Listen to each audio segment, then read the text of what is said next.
சொல்றேன். பெண்கள், பெண் குழந்தைகள், ஆண் குழந்தைகள் பாதுகாப்பு நம்ம ஆட்சியில நம்பர் 1 இருக்கும். சட்டம் ஒழுங்கு ரொம்ப ரொம்ப ஸ்ட்ரிக்டா இருக்கும்.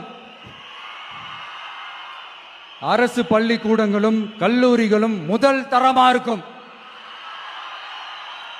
போட்டி தேர்வுகளுக்குன்னு லட்சங்களை கொட்டி தனி கோச்சிங் சென்டர் போய் படிக்க அவசியமே இருக்காது.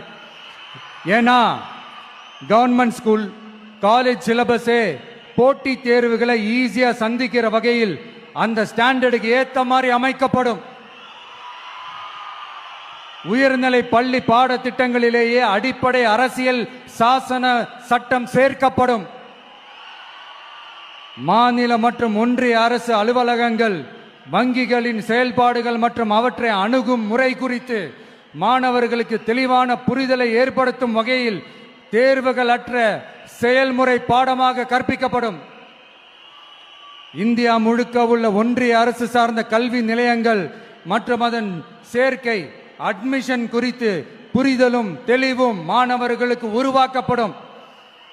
அனைத்து அரசு பள்ளிகளிலும் பெண் குழந்தைகளுக்கு சுத்தமான, சுகாதாரமான மற்றும் தரமான கதவுகள் பொருத்தப்பட்ட ரெஸ்ட் ரூம்கள் அமைப்பது உறுதி செய்யப்படும்.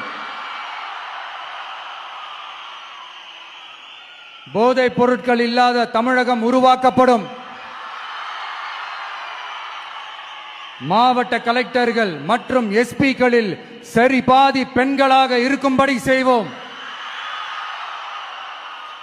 மலை கிராமங்களில் அரசு ஆரம்ப சுகாதார நிலையங்கள் பிரசவம் பார்க்கும் வசதியுடன் அமைக்கப்படும்.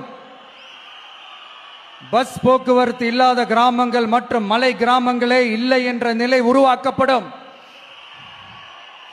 ஏற்கனவே அமைப்பு சாரா தொழிலாளர்கள் அமைப்பு இருந்தாலும் ஆட்டோ, டாக்ஸி மற்றும் லாரி டிரைவர்களுக்கென அவர்களின் நலன்களுக்காகவும் குடும்ப நலன்களுக்காகவும் தனியாக நல வாரியம் அமைக்கப்படும். தென் தமிழகம் உட்பட தமிழகத்தின் தேவையான பகுதிகளில் தொழிற்சாலைகள் அமைக்கவும் தொழில் வளம் பெருக்கவும் தனி கவனம் செலுத்தப்படும். விவசாயிகள், மீனவர்கள் மற்றும் நெசவாளர்களின் கருத்துக்களை அறிந்து அவர்களுக்கான திட்டங்கள் காலத்தின் தேவைக்கேற்ப உருவாக்கப்படும்.